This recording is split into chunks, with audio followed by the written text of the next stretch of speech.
श्री सच्चिदानंद सद्गुरु साईनाथ महाराज की जय। सदा निम्बवृक्षस्य मूलाधिवासात् सुधाश्राविणं तीर्थमप्यप्रियन्तं तरुं कल्पवृक्षाधिकं साधयन्तं नमामीश्वरं सद्गुरुं साईनाथम्। ಶ್ರೀ ಸಾಯಿ ಸಂದೇಶ.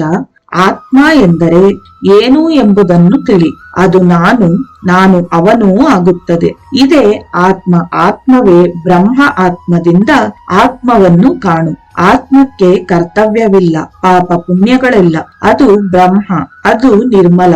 ನಿರ್ಗುಣ ಆತ್ಮಕ್ಕೆ ಮುಪ್ಪು ಸಾವುಗಳಿಲ್ಲ. ಅದಕ್ಕೆ ಒಳ್ಳೆಯದು ಕೆಟ್ಟದ್ದು ಯಾವುದೂ ಇಲ್ಲ.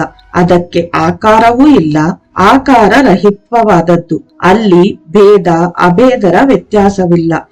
ಯಾರು ಈ ಸತ್ಯಾಂಶವನ್ನು ಬಲ್ಲರೋ ಅವರು ಅಭಿವೃದ್ಧಿ ಹೊಂದುತ್ತಾರೆ. ಆಗ ಸತ್ಯ ಪ್ರತಿಪಾದಿತವಾಗುತ್ತದೆ. ಸತ್ಯಕ್ಕಿಂತ ಮಿಗಿಲಾದುದು ಯಾವುದೂ ಇಲ್ಲ. ಆತ್ಮವು ಎಲ್ಲೆಡೆ ಇರುತ್ತದೆ. ಅದಕ್ಕೆ ಸುಖ ದುಃಖಗಳಿಲ್ಲ. ಆತ್ಮವನ್ನು ಅವಲೋಕಿಸು, ಅದನ್ನು ತಿಳಿ, ಅದನ್ನು ಜ್ಞಾಪಿಸಿಕೋ ಮತ್ತು ಧ್ಯಾನ ಮಾಡು. ಆಗಲೇ ಸಾಕ್ಷಾತ್ಕಾರ ಲಭ್ಯ.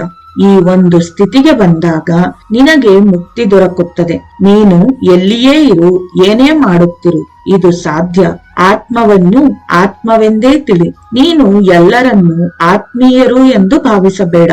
ಸ್ವಾರ್ಥಿಗಳು ಮಾತ್ರ ಅಂತಹವರು. ಆಗ ಮಾತ್ರ ನಿಜವಾದ ಆತ್ಮಜ್ಯೋತಿ ಪ್ರಕಟವಾಗುತ್ತದೆ. ಯಾರು ಆತ್ಮದ ಪರಮಾನಂದದಲ್ಲಿರುತ್ತಾರೋ ಅವರು ಸಾತ್ವಿಕರು. ಎಲ್ಲರನ್ನೂ ಸಮಾನ ಭಾವದಿಂದ ನೋಡುತ್ತಾರೆ. ಅವರಿಗೆ ಪ್ರಾಪಂಚಿಕ ವಸ್ತುಗಳ ಕಡೆ ಗಮನವಿರುವುದಿಲ್ಲ, ಅಹಂಕಾರವಿರುವುದಿಲ್ಲ. ಅವರು ಸರ್ವ ಸಂಪೂರ್ಣರು. ಆಧ್ಯಾತ್ಮಿಕ ಜ್ಞಾನವನ್ನು ಪಡೆಯುತ್ತಾರೆ.